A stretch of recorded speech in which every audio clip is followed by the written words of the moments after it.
The following story has been brought to you by StoriesToInspire.org. There was an incident that happened.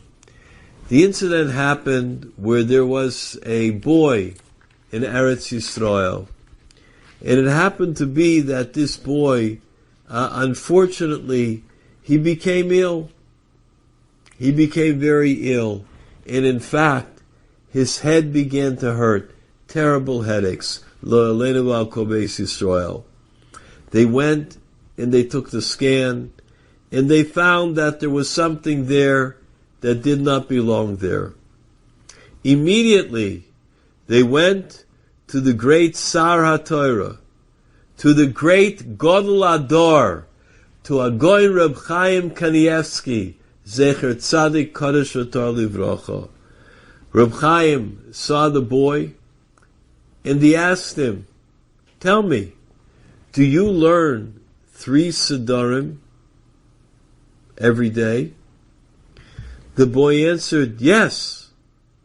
Reb Chaim said, "Are you makpid? Are you careful on all of the Siddharim? Are you careful on all the study times in the yeshiva?" The bocher said, "Yes."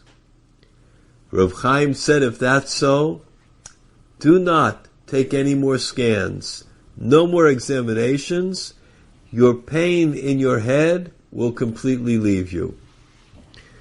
That bocher went home, and it happened to be that he had a karov, a relative. The relative was a Talmid Chacham. The relative heard what Reb Chaim said, and he said, "I tell you the truth, that what Reb Chaim was talking about, that was for a person on a very high level that they wouldn't have to worry about it. But you're just a bocher. No, you gotta go. You have to go. You have to guard your neshama. You have to be exceedingly careful with your health. You need to go to get the scans." The bocher had to listen. He was also afraid. So the bocher went and he got the scans, not listening to what Reb Chaim said. The scan showed that indeed matters had gotten worse.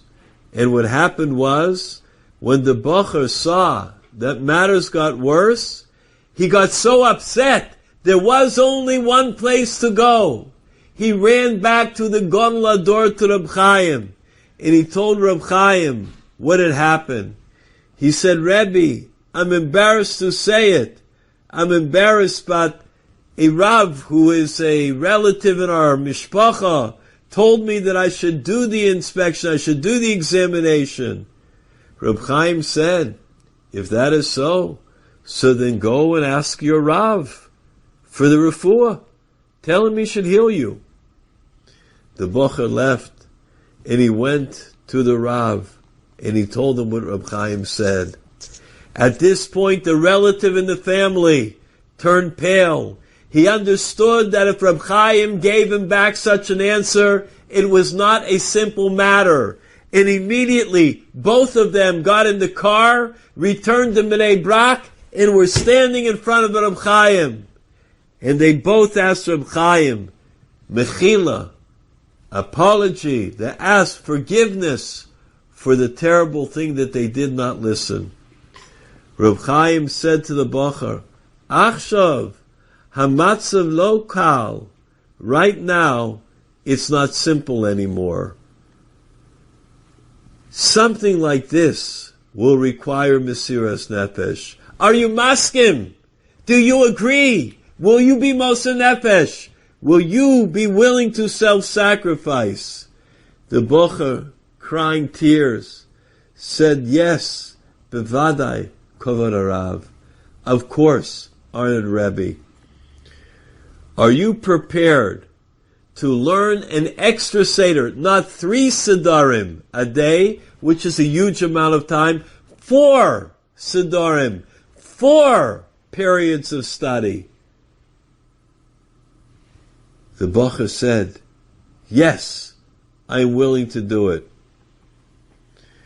Reb Chaim said, "If you learn the 3, and now you will add on the fourth, and you will be meticulous. Everything will be okay. However, they went home. They no longer went for any bedikas, no longer for any exams. All the pains left. He was completely clear. A few years later, it was time for the bocher to go out. When the bocher went out, he had the shaila. Does he have to tell the family of who he goes out with that he had this problem? They went back to Reb Chaim. Reb Chaim was older at this point, and they said, Rebbe, do we have to tell of the time when I was ill?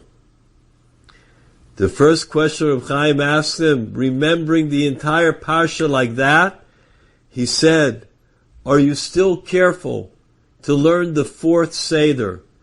The bocher said, yes, Rebbe, very, very much medaktek about the fourth Seder. If so, Reb Chaim said, you don't have to say a word. The reason is because you have a clean bill of health. You will not get ill ever from that. And it was at that moment that it had come full circle. The bocher was married, b'shah tova mitzlachas. Mesirat Nefesh is what's required. Self-sacrifice. If it's easy, of course it's good. But if it's difficult, our zchuyos are tripled and quadrupled. If it is hard for you, but you do it anyhow, if it is hard for you to get up on time, but you force yourself to get up on time, that's Mesirat Nefesh. If it's hard for you to give the right amount of tzedakah, but you force yourself, that's Mesirat Nefesh. If it is hard for you to stay away from looking in the media, but you do, that's Mesirat Nefesh. If it is hard for you to keep shalom bayis, because your teva is, I get upset. My teva is, I can't take it. I got a short fuse, I got to say. But you keep yourself, you keep shalom in the house, that is Mesirat Nefesh. Enjoyed this story? Come again. Bring a friend. StoriesToInspire.org